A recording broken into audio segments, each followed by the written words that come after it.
وعلى آله وأصحابه الطيبين الطاهرين أما بعد فأعوذ بالله من الشيطان الرجيم بسم الله الرحمن الرحيم قد أفلح من تزكى وذكر اسم ربه فصلى صدق الله العظيم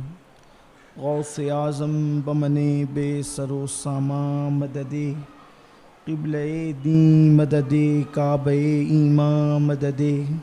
انتظار کرم تست من عینی را اے خدا جو و خدا بین و خدا دا مددے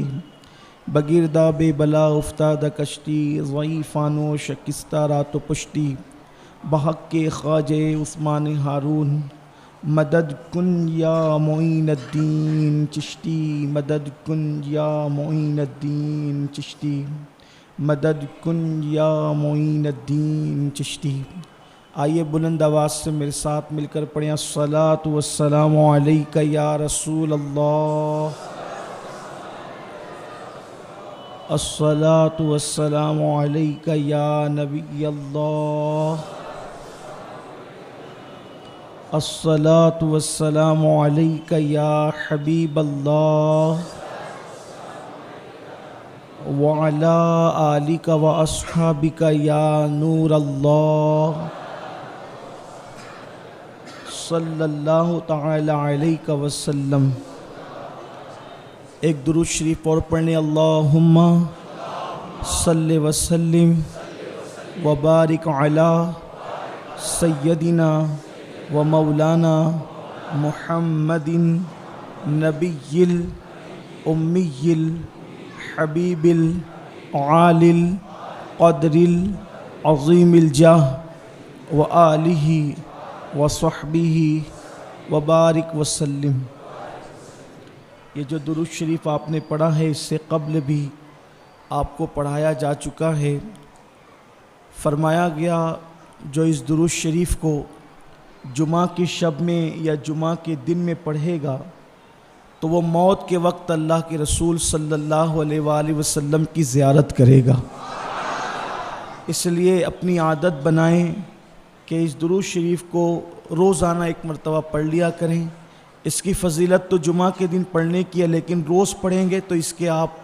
اور ہم عادی ہو جائیں گے انشاءاللہ۔ اور اس کی برکتیں کتنی عظیم ہے وہ موت کہ جس کے پردے میں مصطفیٰ کریم کی زیارت نصیب ہوگی۔ ہر مومن کی تمنا یہی ہے، اللہ تعالی ہم سب کو ایمان پر دیدار رسول صلی اللہ علیہ وآلہ وسلم کرتے کرتے مدینہ طیبہ میں موت نصیب فرمائے۔ ابھی آپ حافظ اقبال صاحب کی بلا سے سماعت فرما رہے تھے کہ مسجد ماشاءاللہ کافی حد تک تعمیر ہو چکی ہے، اور ہم اور آپ اپنی آنکھوں سے دیکھ رہے ہیں کہ مالیگاؤں کی جو خوبصورت مسجدوں کی فہرست تیار ہوگی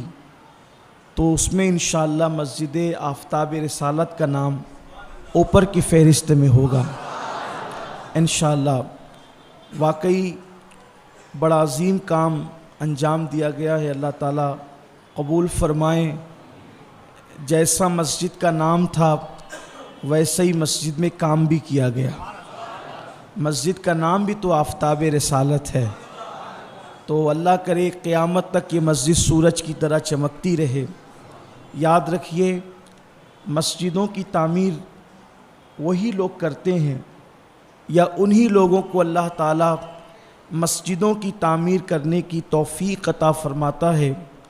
جن کی ذات کو اور جن کے مال کو اللہ تبارک و تعالیٰ چن لیا کرتا ہے۔ اللہ جن کے مال کو اور جن کی ذات کو منتخب کر لیتا ہے، جن کا سلیکشن کر لیتا ہے، جن کو چن لیا جاتا ہے، بس انہی کو توفیق ہوتی ہے۔ آپ کیا سمجھتے ہیں، کیا دنیا کے اندر لوگوں کی کمی ہے؟ دنیا میں ایسے ایسے مسلمان پڑے ہوئے ہیں کہ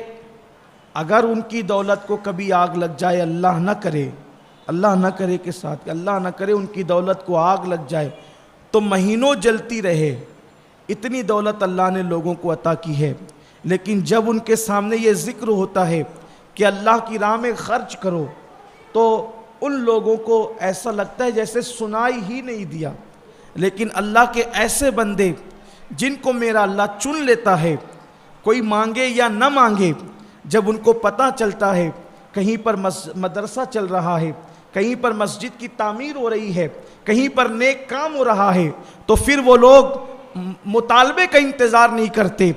مانگنے کا انتظار نہیں کرتے، بلکہ یہ سوچ کر کہ میرے اللہ کا گھر تعمیر ہو رہا ہے، میرے نبی کا گھر تعمیر ہو رہا ہے، مسجد اللہ کا گھر ہے، مدرسے رسول اللہ کا گھر ہیں، میرے اللہ کا گھر تعمیر ہو رہا ہے، میرے رسول اللہ کا مدرسہ تعمیر ہو رہا ہے، چل رہا ہے، یہاں پر یہ نیک کام ہو رہا ہے، وہاں پہ وہ نیک کام ہو رہا ہے، تو وہ مانگنے کا انتظار نہیں کرتے، بلکہ وہ خود سے لا کر اس انداز سے دیتے ہیں کہ چلو